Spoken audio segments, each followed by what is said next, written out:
Hi అండి. ఈరోజు వీడియోలో కొబ్బరి కేక్ చేసి చూపిస్తున్నాను. పిల్లలు ఎప్పుడైనా కేక్ చేయమని అడిగితే అప్పటికప్పుడు బియ్యం, కొబ్బరి, బెల్లం ఈ 3 ఉంటే చాలండి. చిటికలో రెడీ చేసేయొచ్చు. అది ప్రెషర్ కుక్కర్‌లో అయితే ఇంకా 5 నిమిషాల్లో రెడీ అయిపోద్ది. ఒక్కసారి తిన్నారంటే మళ్ళీ మళ్ళీ అడుగుతారండి. అంత రుచిగా ఉంటది.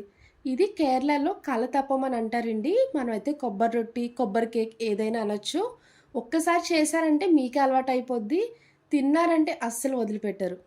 ఈ కొబ్బరి కేక్ ఎలా చేయాలో ఒకసారి చూద్దాం రండి. ఇప్పుడు కొబ్బరి కేక్ చేసుకోవడానికి ముందుగా రైస్ నానపెట్టుకోవాలి. ఇలాంటి ఒక బౌల్ తీసుకొని 1 కప్పు వరకు రేషన్ బియ్యం వేసుకోండి. ఎందుకు రేషన్ బియ్యం అంటున్నానంటే రేషన్ బియ్యం జిగురొచ్చి టేస్ట్ బాగుంటుందండి. ఇలా బియ్యం వేసుకున్నాక డస్ట్ పోయేలాగా 2-3 సార్లు వాష్ చేసుకోవాలి. ఇలా కడిగి పెట్టుకున్న రైస్లో ఇప్పుడు ఇంకొక 3 కప్పులు వాటర్ వేసుకోండి. ఇలా వాటర్ వేసుకున్నాక ఈ రైస్ని ఒక 2-3 గంటలు నానపెట్టుకోవాలి. 3 గంటలయ్యాక చూడండి రైస్ చక్కగా నానిపోయింది కదా. ఎక్కువసేపు అయితే అవసరం లేదండి. ఒక 3 గంటలైతే సరిపోద్ది. ఇలా నానపెట్టుకున్న రైస్ని పక్కన పెట్టుకోండి. ఈలోపు బెల్లం పాకం రెడీ చేసుకోవచ్చు. ఇప్పుడు స్టవ్ ఆన్ చేసి ఇలాంటి ఒక కడాయి పెట్టుకొని బెల్లం వేసుకోండి. ఏ కప్తో బియ్యం వేసుకున్నామో అదే కప్తో 1.5 కప్పు వరకు బెల్లం వేసుకోవాలి. 1 కప్పు బియ్యానికి 1.5 కప్పు బెల్లం అయితే మీకు స్వీట్ కరెక్ట్గా సరిపోద్ది. ఇలా బెల్లం వేసుకున్నాక అదే కప్తో 1 కప్పు వాటర్ వేసుకోండి. పాకంతో పని లేదండి, జస్ట్ ఈ బెల్లం కరిగితే సరిపోద్ది. ఇలా కలుపుకుంటూ బెల్లాన్ని కరిగిపెట్టుకోవాలి. చూడండి ఎక్కడ బెల్లం కింద లేకుండా కంప్లీట్గా బెల్లం పాకంలాగా రెడీ చేసుకోవాలి. ఇలా రెడీ చేసుకున్నాక ఇంకా స్టవ్ ఆఫ్ చేసుకోండి. ఈలోపు చల్లారుతుంది. బియ్యం కూడా మిక్సీ వేసుకోవచ్చు. ఇప్పుడు బియ్యం మిక్సీ చేసుకోవడానికి ఇలాంటి ఒక మిక్సీ జార్ తీసుకొని ముందుగా నానపెట్టుకున్న బియ్యం మొత్తం వేసుకోవాలి. ఇలా రైస్ మొత్తం వేసేసుకున్నాక 1/2 కప్పు వరకు వాటర్ వేసుకోండి. ఎక్కువ వేయకండి, కొంచెమే వేసుకోండి. కావాలనుకుంటే మిక్సీ వేసుకున్నప్పుడు చూసుకొని వేసుకోవచ్చు. 2 స్పూన్స్ వరకు ఉడికిచ్చిన రైస్ వేసుకోండి. ఇంట్లో నార్మల్గా కుక్ చేసుకున్న రైస్ ఉంటుంది కదండి, అదొక 2 స్పూన్స్ వేసుకోండి.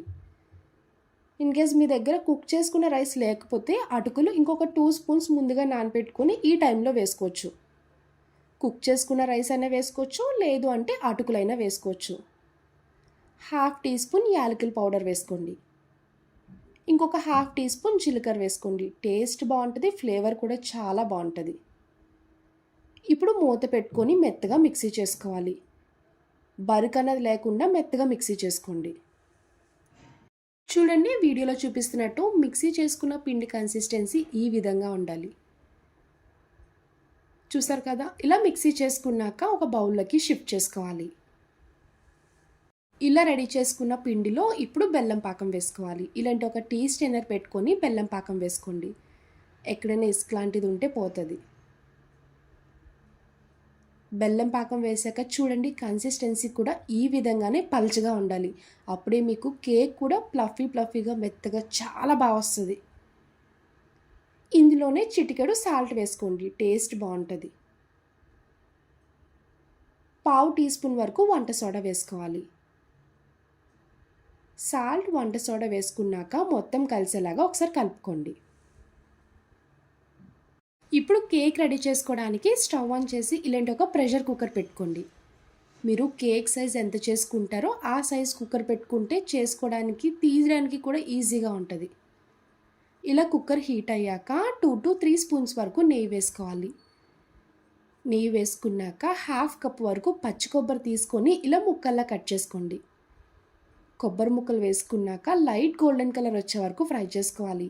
ఈ కేక్లో ఇలా పచ్చి కొబ్బరి వేయడం వల్ల ఫ్లేవర్ బాగుంటుందండి. టేస్ట్ అక్కడక్కడ కొబ్బరి ముక్కలు తగులుతూ ఉంటే తిన్నప్పుడు చాలా రుచిగా ఉంటుంది. మీరు కావాలనుకుంటే జీడిపప్పు, కిస్మిస్ చిన్న ముక్కల్లా కట్ చేసుకొని ఇదే విధంగా ఫ్రై చేసుకోవచ్చు. చూడండి కొబ్బరి ముక్కలు ఇలా ఈ రంగు వచ్చే వరకు ఫ్రై చేసుకోవాలి. ఇలా కొబ్బరి ముక్కలు కంప్లీట్గా ఫ్రై చేసుకున్నాక ఇప్పుడు ముందుగా రెడీ చేసుకున్న బ్యాటర్ వేసుకోండి. ఇలా మొత్తం వేసేసుకున్నాక కుక్కర్ మూత పెట్టుకొని విజిల్ అస్సలు పెట్టకూడదండి. కుక్కర్ మూత పెట్టేసి స్టవ్ సిమ్లోనే ఒక 5 మినిట్స్ వరకు కుక్ చేసుకుంటే కొబ్బరి కేక్ కంప్లీట్గా రెడీ అయిపోద్ది. ఎక్కువ టైం అయితే అస్సలు తీసుకోదండి, 5 మినిట్స్లో ఈజీగా అయిపోద్ది. ఇలా కేక్ కుక్ అవుతున్నప్పుడే 5 నిమిషాలు అయ్యాక మిడిల్‌లో ఒకసారి మూత తీసి చెక్ చేసుకోండి. విజిల్ పెట్టలేదు కాబట్టి ఇంకా మూత డైరెక్ట్‌గా తీసేయొచ్చు. చూడండి కేక్ అయితే పైకి పొంగింది కదా! ఒకసారి చెక్ చేసుకోండి. టూత్ పిక్‌తో గానీ, ఇలా చాక్‌తో గానీ చెక్ చేసుకోవాలి. చూడండి చాక్ అయితే అస్సలు అంటుకోవడం లేదు. కేక్ అయితే పర్ఫెక్ట్‌గా రెడీ అయిపోయింది. ఇంకా వెంటనే స్టవ్ ఆఫ్ చేసుకోండి. మూత పెట్టుకొని కొంచెం చల్లగా అయ్యాక అప్పుడు తీసుకోవచ్చు. కేక్ ఇప్పుడు తీసుకున్నప్పుడు కొంచెం చల్లగా అయ్యాక తీసుకుంటే అంటుకోకుండా వస్తదండి. చల్లారిపోయినాక తింటేనే టేస్ట్ తెలుస్తది. చాక్ తీసుకొని ఎడ్జెస్‌ని ఇలా సెట్ చేసుకోవాలి. అప్పుడు మీకు ఈజీగా వచ్చేస్తది. చూడండి కేక్ భలే వచ్చింది కదా! ఇప్పుడు చాక్ తీసుకొని పీసెస్‌లా కట్ చేసుకోవాలి. చూడండి కేక్ అయితే ఫ్లఫీగా, మెత్తగా, సాఫ్ట్‌గా చాలా వచ్చింది కదా! ఎడ్జెస్‌ని క్రిస్పీగా, లోపల సాఫ్ట్‌గా తిన్నప్పుడు కొబ్బరి ముక్కలు తగులుతుంటే చాలా బావుంటదండి. మీకు తేనె పొట్టు గుర్తుందా? లోపల పొరల పొరల కింద తేనె పొట్టులా వస్తది ఈ కేక్ అయితే. చూడండి కేక్ టేస్ట్ కూడా బావుంటది. చూడ్డానికి కూడా డిఫరెంట్ ఉంటది. పిల్లలైతే భలే ఇష్టంగా తింటారు. బెల్లం, బియ్యం ఈ రెండే కదండీ! ఈ 2 కూడా హెల్త్‌కి మంచిది కాబట్టి పిల్లలకి ఇలా చేసి పెట్టండి. చూసారు కదా కొబ్బరి కేక్. నా వీడియో మీకు నచ్చితే లైక్ చేసి షేర్ చేయండి. అలానే ఫస్ట్ టైం చూసేవాళ్ళైతే ప్లీజ్ నా ఛానల్‌ని సబ్స్క్రైబ్ చేయండి. బాయ్ అండి.